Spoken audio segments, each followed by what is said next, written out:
ঠিক আছে, এভাবে 5 কার্বনটা লিখে নিই। 5 কার্বন লেখার পরে একইভাবে এখানে ডাবল এক পর্বত দিব, মানে বেনজিন কাঠামোর মতো দিব। এখানে কি হবে, একটু হ্যাঁ ঠিক আছে, এখানে নাইট্রোজেন হবে। 5 কার্বনই তো, হ্যাঁ এখানে নাইট্রোজেন দিব। বিগিনে হবে নাইট্রোজেন, এক কার্বন, এখানে একটা বন্ড যাবে, এখানে একটা বন্ড, এখানে একটা বন্ড। এই তো, এবার হাইড্রোজেন গুলো দিয়ে দিই সুন্দর করে। পিরিডিনে নাইট্রোজেন যুক্ত হবে, ঠিক আছে। এখানে সবগুলো একটা করে হাইড্রোজেন দিয়ে দিই। এই তো, এগুলোই হচ্ছে হেটারো অ্যারোমেটিক যৌগের উদাহরণ সমূহ। এবার আমরা যাব সাক কোশ্চেনে।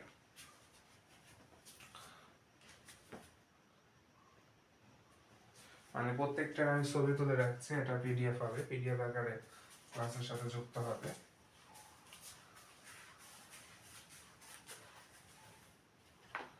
সাক কোশ্চেন,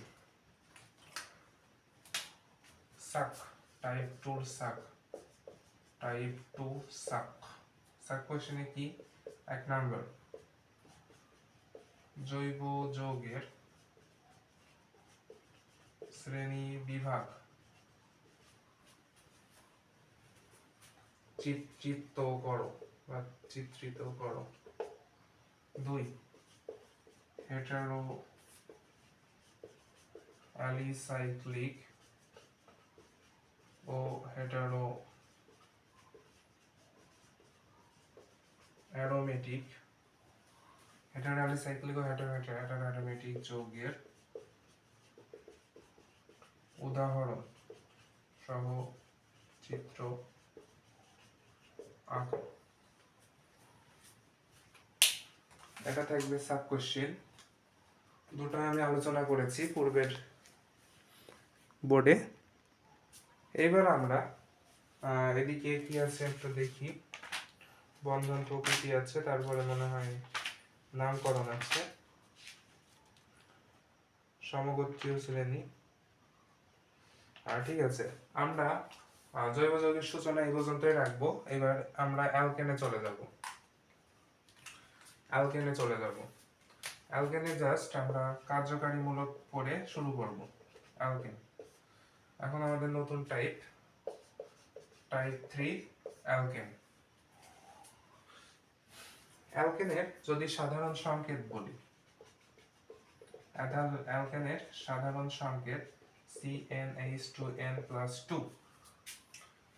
এখন আরেকটি বিষয় বলে আসা উচিত, কার্যকারীমূলক কি এবং সমগোত্রীয় শ্রেণী কি। কার্যকারীমূলক ও সমগোত্রীয় শ্রেণী বা হোমোলোগাস শ্রেণী যেটাকে বলা হচ্ছে, হোমোলোগাস ক্লাস কি। এখন কার্যকারীমূলক হলো যৌগে উপস্থিত কোনো মূলক, যৌগে উপস্থিত কোনো মূলক বা কোনো আয়ন যা উক্ত যৌগকে, যার রাসায়নিক ধর্ম প্রভাবিত করে, সেটাকে বলা হচ্ছে কি, কার্যকারীমূলক। এবার হোমোলোগাস কি। হোমোলোগাস হলো কতগুলো যৌগকে এদের আণবিক ভর ক্রমে সাজিয়ে এবং এদের পরস্পর, ঠিক আছে, এদের পরস্পর মিথিলিন মূলকে পার্থক্য থাকে। সংজ্ঞা বই থেকে পড়ে নিতে হবে, ঠিক আছে। আমি জাস্ট বোঝানোর জন্য লিখেছি। এখন অ্যালকেন শুরু করে দিই।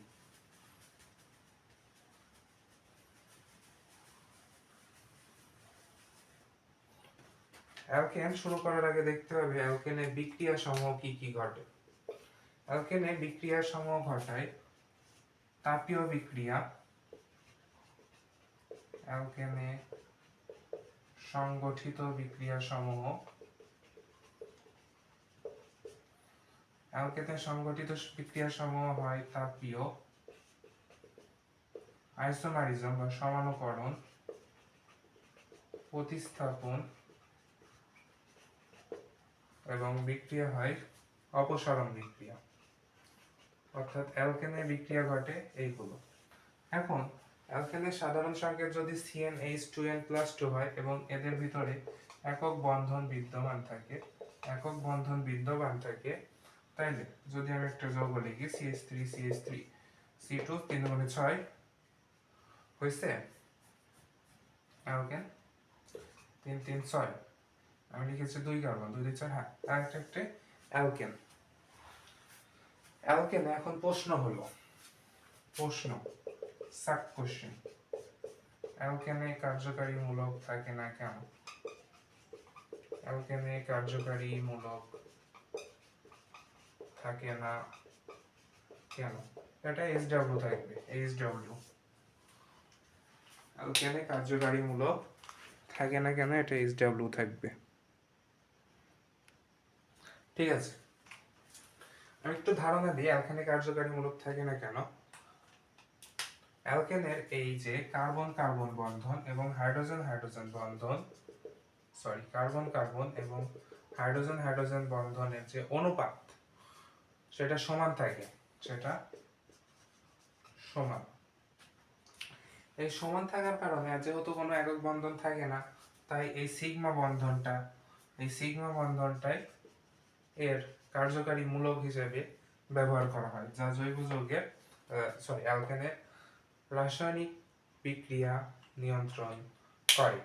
ঠিক আছে, এবার আমরা অ্যালকেনের শুদ্ধিকরণ প্রস্তুতি প্রিপারেশন যা আছে দেখব, আর কি প্রশ্ন দেওয়া যায়। হ্যাঁ, এবার আমরা অ্যালকেনে প্রবেশ করছি। এবার আমরা অ্যালকেনের প্রিপারেশনে চলে এসেছি। অ্যালকেনের প্রিপারেশনের বোর্ডে আমরা 3টা প্রসিডিউর বা প্রসেস দেখতে পাচ্ছি। প্রসেসে প্রথমে আছে ডিঅক্সিকার্বোলেশন, অর্থাৎ কার্বন অক্সি, ডি মানে কি ডিক্রিজ, অক্সি মানে অক্সিজেন, আর কার্বোলেশন মানে কার্বন। এটাকে সম্পূর্ণভাবে বলা যায় কার্বন হ্রাসকরণ প্রসেস বা অবরোহ প্রক্রিয়া, আবার বলা হয় ডোমা বিক্রিয়া। ডিঅক্সিকার্বোলেশনকে বলা হচ্ছে। ডিঅক্সিকার্বোলেশন বিক্রিয়ায় প্রথমে আমাদের একটি অ্যাসিডের লবণ থাকে, আর এই COO একটি অ্যাসিডের লবণ, এর সাথে সোডা লাইমকে যুক্ত করতে হয়। সোডা লাইমের সংকেত NaOH CaO।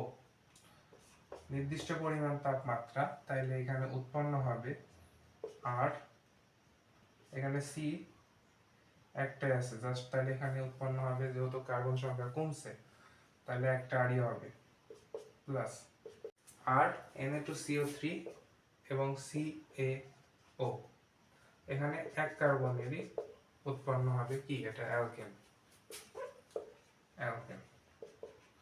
একটা উদাহরণ দিই, সাপোজ CH3COONA,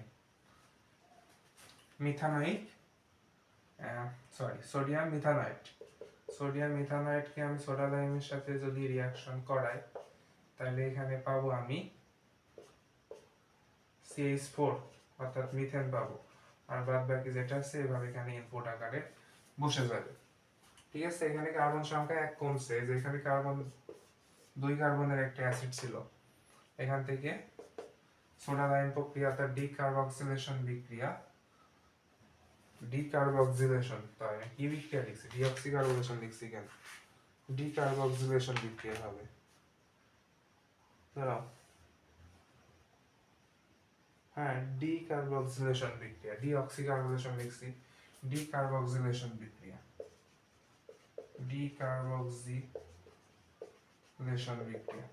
বিক্রিয়ার নামে ভুল লিখেছি, ডিকার্বক্সিলেশন বিক্রিয়া। এবার অ্যালকিন বা অ্যালকাইন মূলত এখানে সংযোজন বিক্রিয়াটা হবে। সংযোজন বিক্রিয়ায় কি হবে, এখানে নিকেল প্রভাবক থাকবে, 180 থেকে 200 ডিগ্রি সেলসিয়াস টেম্পারেচার থাকবে, তাই তো। যেমন আমি যদি এখানে RH দিই, এবং এর সাথে যদি হাইড্রোজেনকে যোগ করি, 4 অণু হাইড্রোজেন যদিও যোগ করতে হবে, তাহলে এখানে পাবো হচ্ছে RH। ঠিক আছে, একইভাবে এখানে অবশ্যই নিকেল প্রভাবক থাকবে এবং এখানে H যোগ আকারে থাকবে। ঠিক আছে, সাপোজ এখানে দিলাম হচ্ছে 150 ডিগ্রি সেলসিয়াস তাপমাত্রা, এখানেও যোগ হাইড্রোজেন প্লাস যাবে, প্রসিডিউর তো একই হবে, নিকেল প্রভাবক, এখানে দিলাম 150 ডিগ্রি সেলসিয়াস তাপমাত্রা, দিলে আমরা এখানে RH পাবো। প্রসিডিউর, এখানে যে প্রসিডিউরটা আমি দেখালাম আশা করি সহজ প্রসিডিউর, প্রসিডিউরের উদাহরণ HW থাকবে। এবার উডস বিক্রিয়া, উডস বিক্রিয়া বা উচ্চতর অ্যালকেন বিক্রিয়া যেখানে বলা হয়, একটা শাক থাকবে এখান থেকে, শাক কোশ্চেনগুলো আমি পরে এগুলো প্রিপারেশনের পরে আমি সব লিখে দিচ্ছি যদিও কি কি থাকবে। আচ্ছা, শাক কোষ, আচ্ছা এখানটাকে বলা হচ্ছে অবরোহ প্রক্রিয়া, সরি আবহ প্রক্রিয়া, আরোহ প্রক্রিয়া, বা বলা হচ্ছে কার্বন বৃদ্ধিকরণ প্রক্রিয়া, উচ্চতর অ্যালকেন তৈরি প্রক্রিয়া, উচ্চতর অ্যালকেন তৈরির প্রক্রিয়া, এগুলো বলা হচ্ছে। কেন?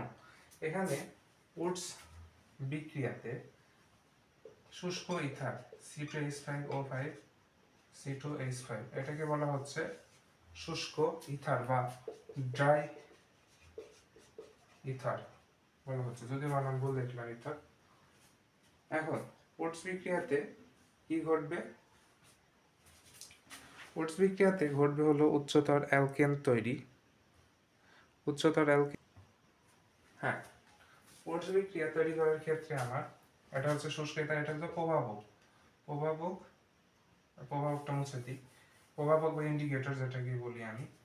এখানে আমার লাগবে অ্যাসিডের হ্যালাইড, যেমন আমি একটা অ্যাসিডের হ্যালাইড নিলাম, এর সাথে আমার বিক্রিয়া করাতে হবে সোডিয়াম, অবশ্যই এর সাথে আরেকটা থাকবে।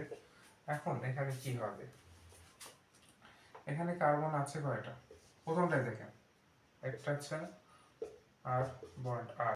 কার্বনিল প্রক্রিয়া, কার্বনিল প্রক্রিয়া, এখানে কার্বনিল প্রক্রিয়া ঘটে হচ্ছে অ্যালডিহাইড আর জাস্ট কিটোনের জন্য, অ্যালডিহাইড এবং কিটোনের জন্য কার্বনিল প্রক্রিয়া লাগে। এখানে অ্যালডিহাইড এবং কিটোন সরাসরি মিথিলিন মূলকে পরিণত হয়, এটাকে মিথিলিন মূলক বলা হয়, মিথিলিন মূলকে পরিণত হয়।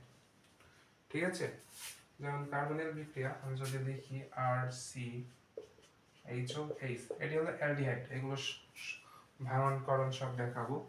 এর সাথে আমার লাগবে হাইড্রোজেন, লাগবে পুরনো হাইড্রোজেন যদি আমি দিই, এখানে জিঙ্ক অ্যামালগামের প্রয়োজন হবে, জিঙ্ক অ্যামালগাম, জিঙ্ক অ্যামালগাম এর সংকেত হচ্ছে ZnHg, ZnHg, আর হাইড্রোক্লোরিক অ্যাসিডটা লাগবে এর সাথে, তাহলে আমরা এখানে সরাসরি পাবো, আর এখানে এই যে এই মূলকের জায়গায় সরাসরি CH2 মূলক বসাই দেব H। ঠিক আছে, এইভাবে। আর যদি আর ও আর, আর যদি এখানে জাস্ট আরটা থাকতো তাহলে এখানে কি হতো? এখানে আর হয়ে যেত, তখন এটা হয়ে যেত কিটোন। ঠিক আছে, এটা HW থাকবে, একটা উদাহরণ দিয়ে করতে হবে। এবার আসি গ্রিক নাট বিকারক। গ্রিক নাট বিকারকের ক্ষেত্রে আমার প্রথমে জানতে হবে গ্রিক নাট বিকারকটা কি। এটা হলো ম্যাগনেসিয়াম ক্লোরাইড, 2 ম্যাগনেসিয়াম ক্লোরাইড কিন্তু যে কোনো লবণ বা হ্যালাইড যেটা বলা হয়, এটাকেই বলা হয় গ্রিক নাট বিকারকের একটা প্রসিডিউর, অর্থাৎ RNGX, এটা হলো গ্রিক নাটের মূল বিকারক। এর সাথে আমার আদ্র বিশ্লেষণ করাতে হয়, অর্থাৎ পানি দিয়ে যদি আদ্র বিশ্লেষণ করাই তাহলে এখানে উৎপন্ন হয় আর উৎপন্ন হয় H উৎপন্ন হয় প্লাস MgOH উৎপন্ন হয় এবং এর সাথে Cl উৎপন্ন হয়। ঠিক আছে, MgOH Cl উৎপন্ন হয়। আশা করি বোঝা যাচ্ছে গ্রিক নাট বিজারণ বিক্রিয়া। হ্যাঁ, এই মূলত অ্যালকেনের প্রিপারেশন ছিল। ক্লাসটা যদিও অনেক বড় হয়ে গেছে, আমি আরেকটু বড় হবে ক্লাসে। এখন বিক্রিয়াগুলো একটা স্লাইডে আনবো, এনে শেষ করব এবং আরেকটা টাইপ দেখাতে হবে এবং সাবকোশ্চেন দেওয়া। আমরা এবার সরাসরি যদি অ্যালকাইন এবং অ্যালকিন থেকে তো অ্যালকেন পেয়েছে, যদি অ্যাসিড থাকে অ্যাসিড হতে কিভাবে অ্যালকেন পাওয়া যায় সেই প্রসেসটা দেখব। অ্যাসিড হতে অ্যালকেন, প্রথমে একটা অ্যাসিড সাপোজ দেওয়া থাকলো আর COOH, এটার সাথে প্রথমে যদি আমি কি করা যায়, প্রথমে এর সাথে একটা বিক্রিয়া ঘটাই, NaOH এর যদি একটা বিক্রিয়া ঘটায় আর COO Na পাবো। এখন কি করা যায়, এর সাথে আরেকটা বিক্রিয়া ঘটায় NaOH CaO, এখানে কি পাবো, এবার অ্যালকেন পাবো। অ্যালকেন পাবো না, এবার এটাকে কি জাস্ট এখানে একটা ছোট্ট একটা রিঅ্যাকশন তৈরি করে নিতে হয় লবণ পাওয়ার জন্য, বাদ বাকি সবগুলো কি ডোমারিয়া। এবার আরেকটা প্রসিডিওর আছে, অ্যাসিড থেকে কিভাবে অ্যালকেন পাওয়া যায় সেই বিক্রিয়াগুলো আমি বোর্ডে লিখে দিয়েছি। এই বিক্রিয়ার মাধ্যমে মূলত অ্যালকেন প্রসিডিওর সম্পূর্ণ শেষ, অর্থাৎ অ্যালকেন প্রিপারেশন সম্পূর্ণ শেষ। অ্যাসিড দুটো থেকে জাস্ট সৃজনশীল প্রশ্ন করার জন্য এই প্রসিডিওরটা আমি লিখে দিয়েছি। মূলত এই প্রসিডিওরই জাস্ট সামনে কিছু একটু ভাঙন লাগবে। এর মাধ্যমে অ্যালকেন শেষ প্রিপারেশন, এবং আজকে এই পর্যন্তই রাখলাম ক্লাস প্রসিডিওর।